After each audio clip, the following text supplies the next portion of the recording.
The Galactic Council chamber fell silent as Admiral Trell approached the podium. His blue-scaled skin appeared almost gray under the harsh lights, and his four eyes blinked rapidly, a sign of extreme distress among the Vordian species. "Esteemed representatives," he began, voice wavering, "I come before you today with grave news. 3 cycles ago, our border fleet encountered an unknown vessel near the Epsilon sector.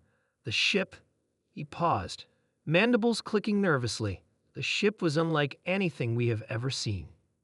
Murmurs spread across the chamber, where representatives of the 27 civilizations that comprised the Galactic Council sat in rising tiers of elegantly crafted seats. "Show us," commanded High Counselor Lur, her crystalline form shimmering with concern. The central hologram activated, displaying footage from the encounter.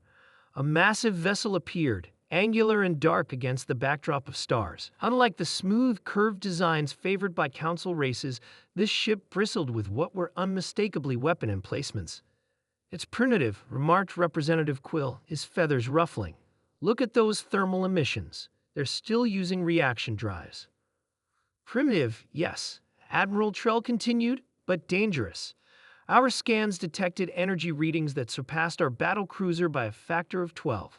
When Captain Moore attempted standard first contact protocols, the vessel responded by powering weapon systems and deploying what appeared to be fighter craft. The hologram shifted to show smaller vessels swarming from the larger ship. The unknown vessel transmitted this message before our ships were forced to retreat.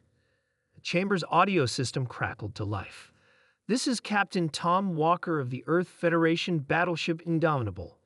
You have entered restricted space. State your purpose or withdraw immediately." Silence gripped the chamber once more. "Earth." High Counselor Lur finally spoke. "We have no record of this civilization." "That's what troubles us most," Admiral Trell replied. "They were not where they should be. According to our 1,000-year expansion models, no technological species should have achieved space travel in that region for at least another 300 cycles." Representative Quill leaned forward. "How did they respond when you identified yourselves as council members?" The Admiral's scales darkened further. "They laughed." The footage continued, showing the human captain's face on the communication screen. The alien was pink-skinned with fur on top of its head, displaying what the Council's xenobiologists would later identify as an expression of amusement. "Galactic Council, never heard of you," the human captain had said. "But if you're claiming jurisdiction here, I should inform you that this system was colonized by Earth 50 years ago. We don't recognize external authority in our territory." The Council erupted in shocked exclamations. "Impossible," shouted Representative Mogg of the Calarian Technocracy. "We've monitored that sector for centuries. No civilization could have developed faster than light travel undetected. And yet," Admiral Trell said grimly, "they did." High Counselor Lur's crystalline form pulsed with worried light. "What happened next?" "We attempted to explain Council protocols regarding newly spacefaring species, but they cut transmission. When Captain Mord persisted, they fired a warning shot that disabled our sensors." The Admiral paused. "A single shot from a weapon we cannot identify passed through our shields as if they weren't there." Terrified whispers spread through the chamber. After the demonstration, the human captain transmitted again. He said, "We're not interested in your protocols. We've been exploring space for over a century without your help. Consider this your warning. Earth space is sovereign territory. Diplomatic contact is welcome. Controlled is not. Indomitable out." The hologram showed the massive battleship turning away, its fighter craft returning to dock. "They let you leave?" asked Representative Quill incredulously. "Yes," Admiral Trell confirmed. "They could have destroyed us. Instead, they showed restraint after demonstrating their superiority." High Counselor Lur rose from her seat. "We must learn more about these humans.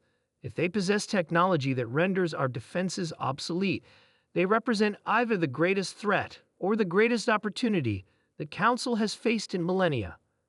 "There's more," Admiral Trell added. "Our intelligence division has been working nonstop. We've detected communication signals from at least 37 different star systems, all identifying as human colonies or outposts. Their expansion rate is unprecedented. A new map appeared in the hologram, showing the suspected extent of human territory. It dwarfed many of the established council races' domains. How did we miss this? Demanded Representative Mogg. We believe they developed along different technological paths, Admiral Trell explained. They prioritize military and expansion technologies over the communication and harmonization technologies that typically signal a species' readiness for council invitation. Hot Counselor Lur's voice cut through the growing panic. We have two options. Treat these humans as a threat and mobilize accordingly, or extend a genuine diplomatic hand and hope they respond in kind. Representative Quill fluffed his feathers anxiously. What if they refuse? Admiral Trell looked around the chamber solemnly. Then we prepare for a new era. The age of unchallenged council authority may be ending. As the council debated long into the night, one fact became increasingly clear. Humanity had arrived on the galactic stage not as supplicants seeking admission, but as equals, or perhaps even superiors, reshaping the cosmic order by their very existence. The battleship Indomitable had done more than fire a warning shot across a Vordian cruiser's bow. It had fired a warning shot across the complacent consciousness of a galaxy that had forgotten what it meant to be challenged. And humanity was just getting started.